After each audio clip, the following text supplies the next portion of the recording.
Cook County Sheriff's Department, I investigated a hate crime. May 12th of 2016, the pictures are displayed here.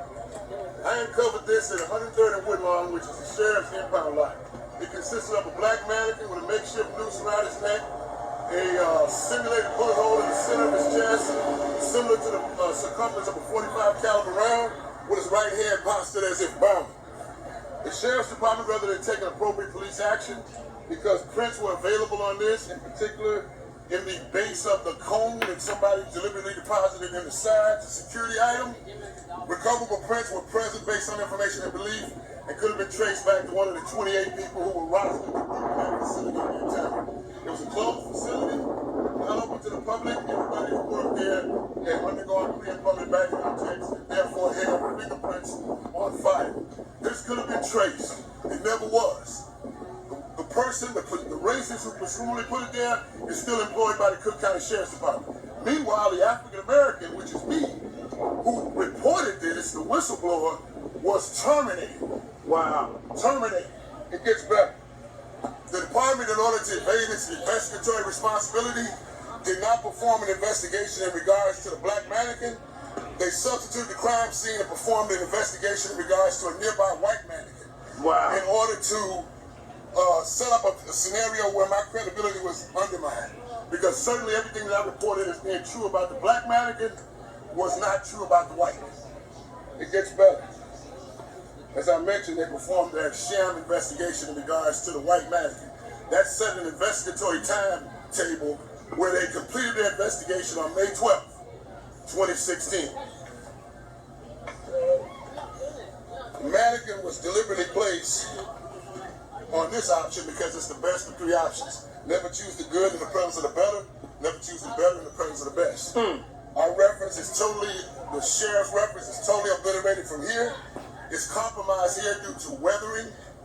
Here is a clear, pristine image with the black mannequin with the noose around his neck sending a very clear message that black lives do not matter to some elements of the Cook County Sheriff's Department. Notice the time interval, 5/12/2016. They completed the investigation in regards to the sham substituted crime scene evidence sample. So why would the sheriff of Cook County perform a hate crime for every individual day from May 12, 2016 to May 21st, 2016? You keep a Christmas tree up for 9 days, just obviously celebrating Christmas. If you keep a shameful image commemorating a vigilante lynching, a race-based lynching of a black mannequin, you are celebrating white supremacy. There's no ifs, ands, or buts about it. Your shirt and your hat indicate that you value Black Lives Matter and their stance. The Cook County Sheriff's Department, and I'm demonstrable proof, does not value Black Lives Matter. And it gets better.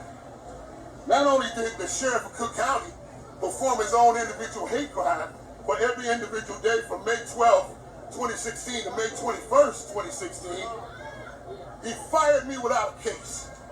He demonstrably invented a case to fire me, and you won't believe the historical significance of his chief witness against me. His chief witness against me was an assistant state's attorney whose name was Daniel Groff Jr. He was the lead witness in my merit board trial that ultimately led to my termination.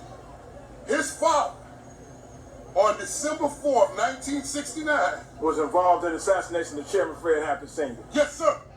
Sergeant Daniel Groff Sr., who had been identified by then State's Attorney Edward Hanrahan as being part of a secretly operating faction of the Ku Klux Klan in the Chicago Police Department at that time.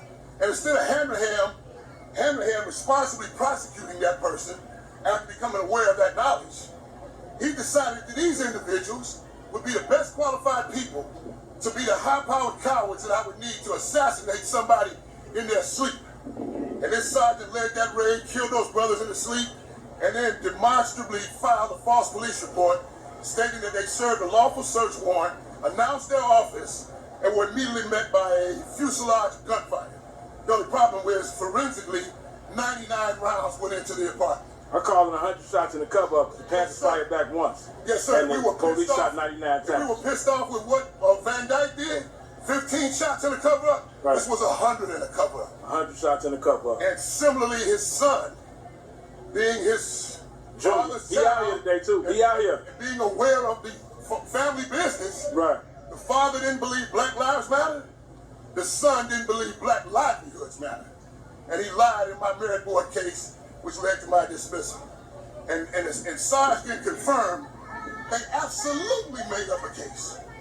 Absolutely made up a case. That's true. And if you give me your card, I could transmit to you the materials that would demonstrably prove that they made up a case to fight. That's what the sheriff's department does under the income. They on the street, bad cops put bags on people. They put guns on people. Police brutality, 1 minute, Sarge. Police brutality is two-dimensional. It's vertical toward the George Floyds and the Laquan McDonalds of the world.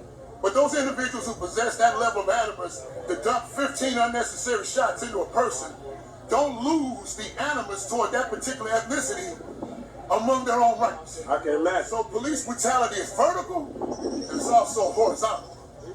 The Blue Klux Klan, people like Tom Dyer. Yes, sir. What sitting sheriff would perpetrate a hate crime? And there is no alternate explanation, because if this thing is up for 9 days after it was originally cited by me, and you've already concluded your sham investigation by performing an investigation in reference to the white mannequin, that completed your investigation.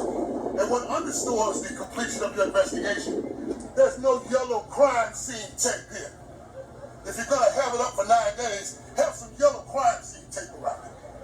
You're a racist, and you need to be replaced. And you have the nerve, gumption, audacity, and the gall to appeal to a black electorate, which is the foundation of the Democratic base.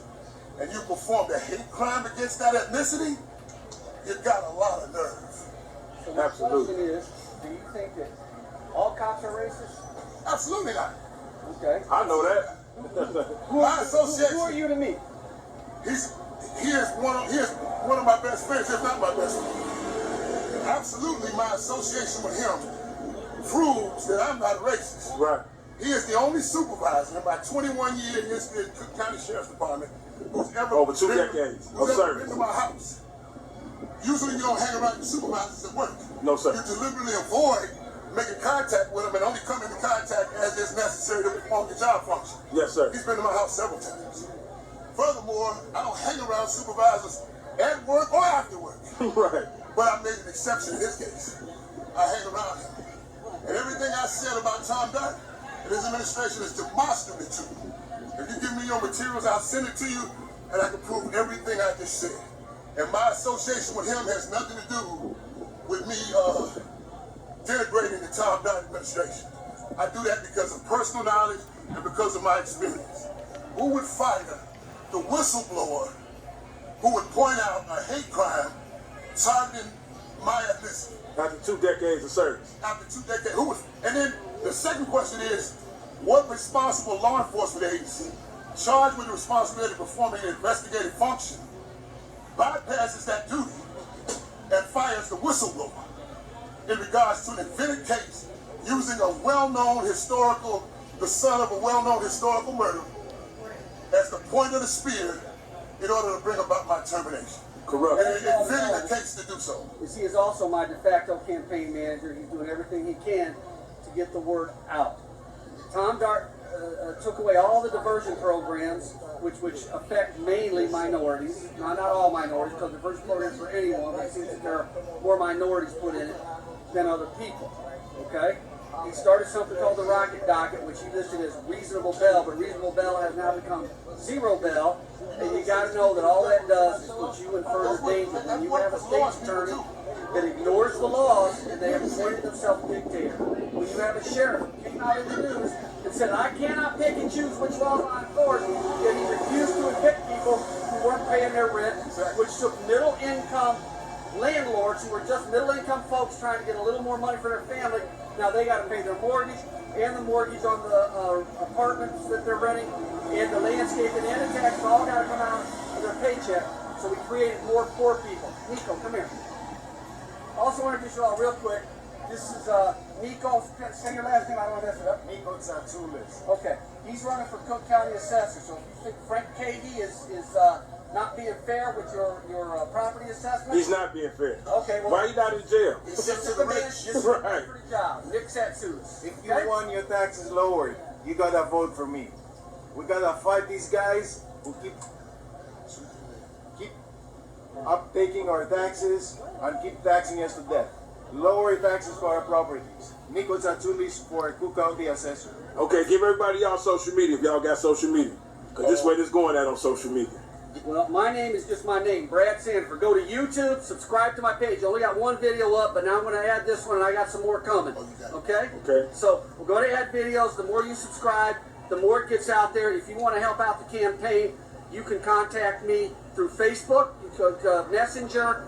Name is BRAD SANDE. Well, I'll give you a better idea here. Let's do the close up on the card, or actually the campaign time. Get a close up of that. You can go right here to bradforsheriff.org, and you can email me through that website if you want to help. Good stuff. If you want to do a fundraiser, if you want to donate, you can do all of that through this website right here, bradforsheriff.org. Thank you for giving us a moment of your time. And you can also route to me as well as the candidate for Cook County Assessor through that, by and through that website. All right.